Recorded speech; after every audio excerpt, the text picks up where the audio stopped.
See student, one case is given over here that when paddy is cultivated on large scale into various states of South India, there are going to be lots of grasshoppers who are going to attack this paddy crops.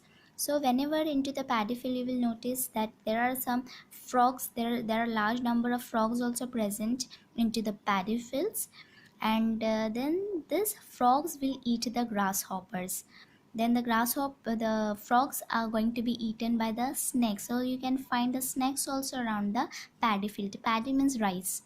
So like this the entire food chain is going to be, and so all the organisms are equally important. And one question is asked over here, that what will happen if the number of the frog will become less? If the number of the frog will become less, surely they are going to spoil the entire paddy crop. The grasshoppers will attack the paddy crop and they are going to spoil it. So the again the food, and then who is going to be affected? We the human beings will be affected because we won't get rice to eat.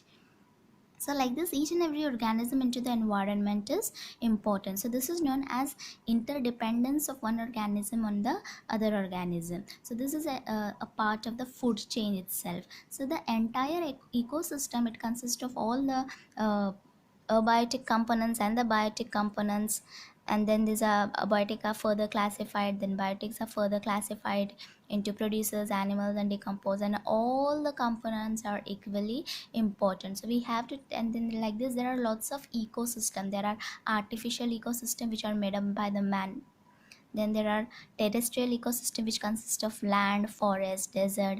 Then there are aquatic ecosystem which consist of all water bodies like ocean, seas, springs, then stream, rivers and all those things. So like this various ecosystems are present around us, and we have to take care of the ecosystem, because if these are getting spoiled, it will be harming other ecosystem, and then the entire environment will be harmed.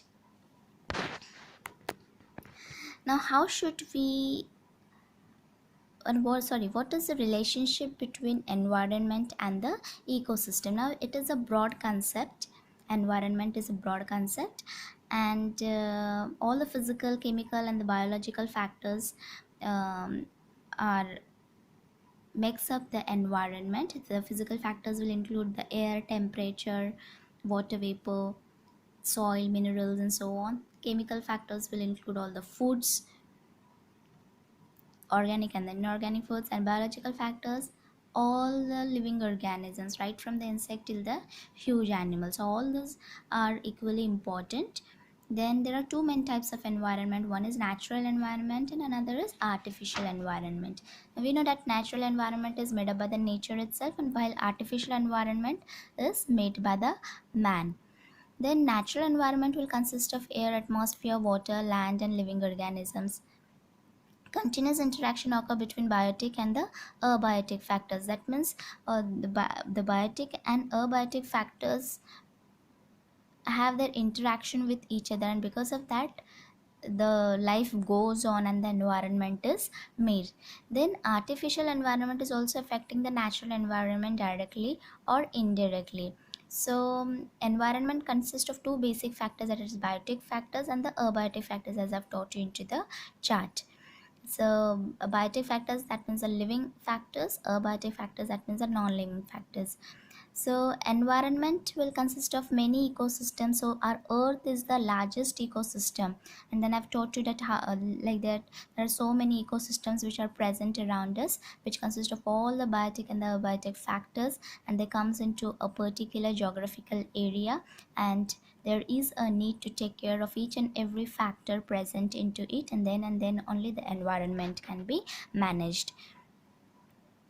Then environmental balance is maintained through continuous operation of various natural cycles like water cycle, carbon cycle, gaseous cycle like nitrogen cycle, oxygen cycle. So this you have already studied into 9th standard. So this all cycles are equally important. So if any one of the cycle is disturbed, it is going to affect the other cycle, and it is going to indirectly harm our environment. So environmental balance is to be maintained, and then the food chain is also to be maintained into an ecosystem.